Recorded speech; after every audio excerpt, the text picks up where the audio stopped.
Sure. Howdy, everybody. I'm JR. And I'm Stacey. And to keep the lights on for this podcast, we went out here and a sponsor decided to sponsor the show. So let's give them a moment to do what they do. Big podcast for all these moments. Whether you're stuck in traffic, crushing your workout at work, or just relaxing with your smart speaker, this podcast brings the best stories from the world of sports. Every week, Sasha dives into the moments that make sports so much more than just games. They're life-changing and truly inspiring. From epic comebacks to stories of community and perseverance, Sports Will Save Us All shows you how sports have the power to bring us together and make us better. It's the perfect listen for your daily commute, those sweaty, inducing workouts, or when you just need a dose of motivation and inspiration. No matter when or where, Sports Will Save Us All will keep you hooked. So next time you're on the go, ask your smart speaker to play Sports Will Save Us All, or find them on Spotify, Apple Podcasts, or wherever you listen to podcasts. Subscribe now and let the stories begin. Make sure you follow the action at www.sportswillsaveusall.com and enjoy Sasha Graham and her amazing podcast.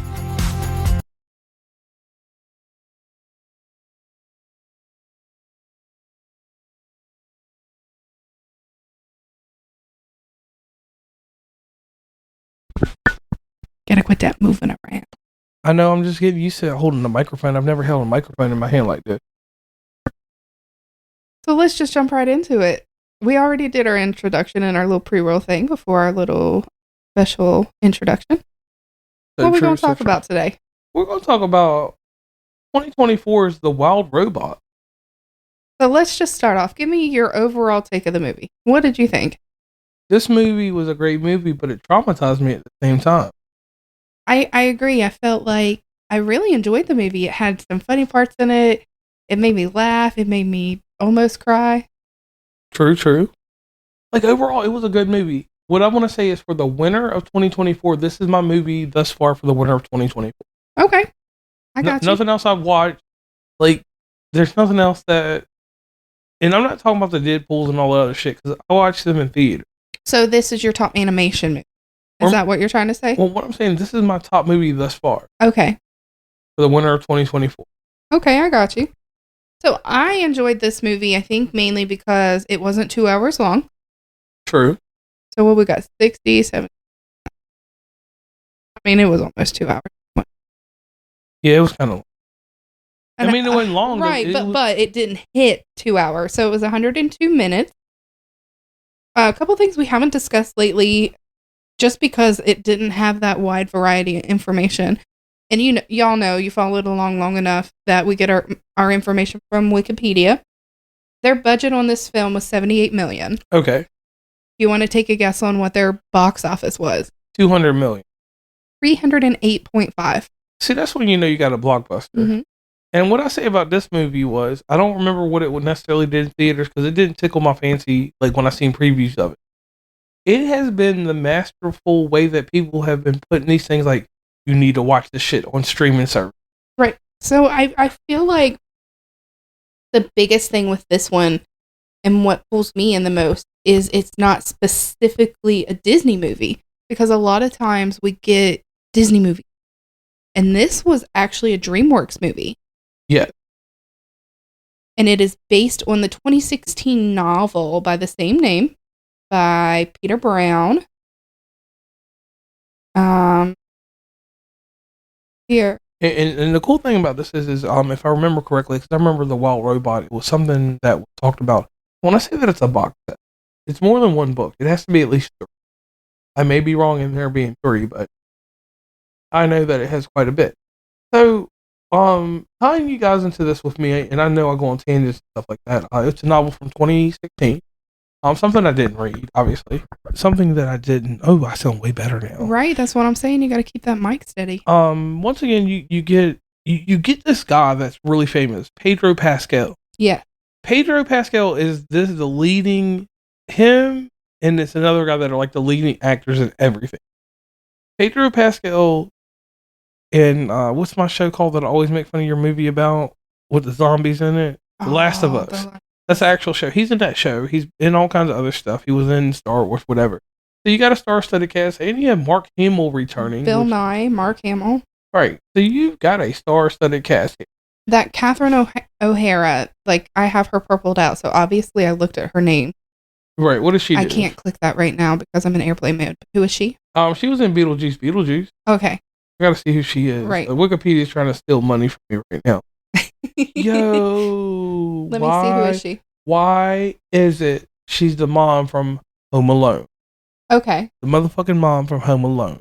So you got me there. So she's out here making money this year. Right. Shout out to these actors out here doing their motherfucking thing. They like, yo, like Dave Bautista. I'm gonna do animated movies. I'm gonna do some violent joints. I'm gonna do some. And I'm enjoying those though. Right. Like, let's create something new like this. If there's something like this, I haven't been drawn to it before, but you know, to me, this is something new. Like, give us those entertainments. Quit trying to recreate everything. Recreate some things that are wanted by the majority of the people, but don't try to recreate everything. Right. So one thing I want to throw out here, and this ain't a jab at nobody, but this is a jab. Tasker, y'all said that there won't no exciting movies this fall and this winter, and I gotta tell you, you guys are wrong. Because I believe one of them has a baby, right? A young child. Yeah. The other one, from what I recollect, does not. Right. The one that's got the good hair, looking like Lou Diamond Phillips in Somersville. Yeah. So Tasker ain't got no baby. Okay. So the other one, we gonna call you out just secretly. Take your baby to watch this movie. Right. And don't say that there ain't no great movies. You guys just didn't want to cover them. Straight up. Shots fired. Boom. Okay. So in this movie, obviously, you got robots. Robots to death. And the grand scheme of things with these robots, I'm going to tell you what it brought me back to. Do you remember a movie called Iron Giant? I don't, not off the top of my head. If I seen like the film poster for it, maybe. Well, it was not off the top of my head. It was another movie that was made by DreamWorks. So I kind of got that feeling from this, but the actual introduction to this, the animals you see that are around this, threw me for a loop. Right, because and here's your spoilers. It's still out in the movie theaters as we are recording this. So if you have not seen the movie yet and you do not like spoilers, stop listening, go to the theaters, purchase you a ticket, watch it, then come back and finish the episode. Or stream it in your own home. However you... Right. And your personal business. And this is a real rarity. No, it's actually on streaming services. This is one rarity because this movie, like you said, it's actually in theaters right now. It's still making money. Right. And they still released it to the public, which we have a whole controversial episode about the release of movies that will be coming very soon. Right. So with this, like, you have this robot, and basically it kind of gives me the sense of the alien Romulus robot guy. Yeah. Android type. Yeah, the android type. So this robot has a task that it is supposed to achieve, and then it is supposed to return home or get a new task or whatever may happen. And I think if I missed like the first minute or so of it, or first few minutes, because I wasn't in the room or I just didn't pay attention because I didn't think it was going to be something I was going to watch. And I will need to rewatch that part. But I believe there was a shipwreck, and was that what happened? Hold on, let me get it. Yes, the cargo ship that carried 6 robots washed up on an inhabited island, and only one robot survived. So this robot was taught to speak English, obviously. Yes. But the robot, the intelligence that they had in the system, like whatever that system was smart enough to adapt to an animal language. Right. And that's what hooked me in. That's what made this important to me. And that's whenever it got me. The robot's name is Roz. Okay. And, it just goes on, and basically Roz raises this. Is it a duck? Yes. Or is it a bird? It's a duck, isn't it? A geese. Goose. Okay, a geese. A goose. Geese is multiple. Goose is one. Okay, you got me there. So it takes care of this goose that should have died, because if it was raised in the wild or something, it wouldn't have made it past its hatching stage. Or actually, probably never would have hatched because of the fox. Okay, yeah. So that I love. You want to put some input in on this, or no? Because you're about to go to a moment where I get jacked up in this film. What do you mean? Just tell me. Talk about it, because you don't know what I'm going to say. You know what we're about to talk about what happened with that possum. See, that wasn't where I was going to go, so go on with your possum. All right, so look, this is what happened. I'm enjoying this film. And this possum lady... Hey listeners, are you ready for a story that will keep you on the edge of your seat? Imagine Would You Rather meets House on Haunted Hill with just a dash of Saw. Intrigued? Let me tell you about The Invitation, a new young adult horror/thriller novel from an independent author, Stephen T. Thomas, coming January 21st, 2025. In the small town of Westview, Brittany Barnes is searching for hope after her father's tragic death and her family's financial struggles. When she and her friends are invited to a luxurious dinner party, it feels like the break she desperately needs. But this isn't your ordinary party. The wealthy and mysterious host, Mr. Carl Cummings, has something far more sinister planned. What begins as a glamorous evening quickly turns into a series of acutely distressing trials, tests of bravery, morality, and survival. The Invitation isn't just a survival story. It's an emotional roller coaster that explores loss, hope, and the strength of human connection. It's perfect for fans of dark twist and high-stakes drama. Mark your calendars for January 21st, 2025, because this is one release you don't want to miss. Pre-order your copy of The Invitation now and prepare yourself for a night you'll never forget. Head on over and pre-order your copy at Barnes & Noble or Amazon. The Invitation. How far would you go to survive? Loses a child. Oh, that wasn't what happened first. So Roz was introduced to the possum, and she was telling her, be like, listen, it's your new task, and you need to raise this goose and feed it, take care of it, teach it how to swim, make sure it can fly before winter so they can migrate, and all of that stuff. And, you go on throughout your episode, or not your episode, through your movie, and you just get your back and forth stuff. And then all of a sudden, we're watching, and here's this possum with all these babies on it. Yeah. And what happens? One of her babies disappears. We didn't know what happened at first. It was one of those, like, oh shit moments. The baby was taken away from this earth. Yes. Well, was it really, or did it? Because don't shoot. I do. I don't care. If y'all let me spoil it for you, it's your own damn fault. I'm pretty sure that baby at the end goes, I'm not dead. Yo. Do you not remember that? Yeah, I do remember that. Well, they made me feel like the baby was dead, because she's like, I just got a few possums now. Right. I ain't got as many. Right. And it was traumatic because the she movie. Was just like, oh well. Yeah, she was like, she didn't have no compassion. Life. She's like, this is just what happens out here in these possum streets. And I'm thinking to myself, like, this is supposed to be it started off a wholesome movie, because the way the robot opens up and everything, it all gives me that, and I hate to use these words, but I'm gonna give you, I hate to say Disney, but it gives you a happy-go-lucky feeling. Right. And then when you got the fox that keeps trying to kill the goose, and then they become best friends, and then your baby possum is dying, and mama's like, oh well, one less thing for me to take care of. And I'm just like, damn. Right, I was like, damn. And I don't know why that part out of all the movies still sticks out. And it just, like, it was sort of like the same. It wasn't the same impact as when that fake fantasy happened, but it was a deep fake. That's what it was. It was a deep fake. Yeah. And it was enough to, like, throw me off, like, this movie's harsh. Right. Now. And then the Father Goose. We'll just call him Father Goose. I felt for this man. I tell you what, like, it just devastates me. Like, that's where it got me. Like, how are you going to do this to me? This man took this goose under his wing to help him after Roz helped him. He's like, I'll take care of your baby for you, basically. And next thing you know, the lone goose is coming back and Papa Goose is no longer. Yeah, that is so true. So I'm going to do this, and this is strange. I want to put my little quick spin on this. Here's my review.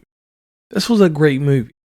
It reminded me of the same feeling I got when I watched Migration, which you can go back in the earlier catalog, because we're getting close to the 100th episode, which we don't know what that'll be. It'll be something. But what I'm saying is like, that's crazy that this has taken on a mind of its own. Mm-hmm. Like, it's gotten to the point where, like, this movie would be something that I would show people because I want people to get involved with this movie. Sort of like Migration was for you. Yeah. This is a feel-good movie, and I'm going to say age-appropriate. Baby Asher, since he's no longer baby Asher. I feel like Baby Asher would be a little scared. Right. With how he is. When he becomes Asher Sr., I would watch this with Asher Sr. But I would say Luke, for instance. I think Luke would enjoy it. Luke would enjoy it because as at an age where him and his tough people could still watch it, they could go to a movie theater and watch it and nobody would make fun of them. Right. Someone older would enjoy this regardless because they would take the humility, the fun out of this, and you get a good laugh. Right. Like, you got sharp. It's got harsh comedy. It's got razor sharp comedy. Because was this the one that we watched and you're like, I don't think I've ever heard you laugh that much during a movie? Right. So I'll say this movie, that's why I said that for 2024, this is probably one of my, for the winter portion. Yeah. Like, we've had good movies come out, you know, and we still got like at least 6 more movies before December finishes or whatever month we're in. You know, we're in November, so, you know, we got further to go than that. But here's the thing that got me. This was very strong. This was something that I could just, like, I can put a stamp on this and give this the Sparrows UnderReview seal of approval for a movie between both of us. Mm-hmm. I don't think like you and you don't think like me, but I can say that this movie gets the seal of approval. That's our new crest. Absolutely. This movie gets the seal of approval. This is something I will say, go out and watch. If you want to add something, like, fuck holidays. We're not going to use holidays for what I'm saying. But if you want to have something to watch during the holidays, this is something you can watch. So, you know what I think? I think this would be a good movie to throw in, like, if you're doing a drive-in theater. Yeah. Or you're having, like, a kids' night. Throw this on with Migration. Because you got your ducks and you got your geese. Or were they both geese? It's all the same thing. It's all the same thing. You got your 2 birds. Right. I yawned for a second, so I was like, yeah. So you could have that. Or if you want to do a family night, throw it on the screen with Twister. Right. Or another movie that's not so traumatic to those that don't like Twisters. This ain't that weird shit where you take an Oppenheimer and Barbie and throw them together. This is like I said, this is quality. So this is what I'm going to say on that. You know, I got a lot of movies because I'm almost 40 years old. So we got to stop doing a top 100. We got to do a top. Y'all got to at least give me top 300 movies. Is that acceptable? Can I have top 300 movies? I mean, you're entitled to all your opinions. Well, let's go. I mean, if I agree, I agree. If I don't, I don't. Then that's all right. All right, I'll go with top 150. This could be in my top 150 movies on a rotation. Animation-wise, it'll make my top 100. Okay. As a DreamWorks movie, I have to put it a step above Shrek. Like, yeah. Not Puss in Boots. I don't like Puss in Boots, but this is the type of comedy I would expect out of Shrek. This is the type of comedy I wanted from Despicable Me 4. Okay. And I didn't get from any of it. This is something that makes you feel good. It's something that you could laugh, something you can go on with. I could actually just say that people of any type of genre will enjoy this movie. Mm-hmm. Right. I'm definitely going to recommend it to people. Okay. If it comes up. Like, I mean, even if it doesn't come up in conversation, like, I'm going to make sure that we have it for Asher and the girls, and then making sure, you know, we get Haley a copy because I think that she'll like it, and then of course Luke. Right, and I'd even say Landon will watch this, and that's a far stretch to throw him in a conversation.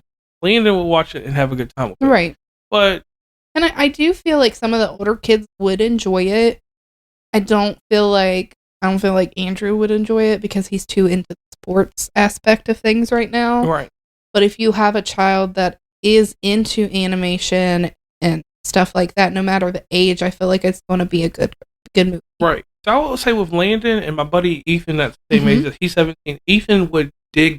Yeah. A 17-year-old kids that still have a good imagination would have fun with this. Adult on a Saturday afternoon when the football's done, or let's do Friday evening after football's over. Right. This would be something that I would throw on with people outside in the forest. And if I was doing an outdoor movie in Florida or Georgia, wherever, or whatever we're doing. Now, wherever we end up. Oh yeah, on that. So now, leaving this on a first note on my part, and I'm going to pass it along to my co-host, amazing co-host here, is this movie checks off everything I needed to check off. Yeah. So I can't give it a bad rating. I have to do this for it. It has a seal of approval. I agree. And I think that it is something that we're going to watch again. I'm not going to say we're going to watch it 5 to 10 times a year, but we're definitely going to watch it again. So this movie gets a recommendation from me. So I'm JR. And I'm Stacey.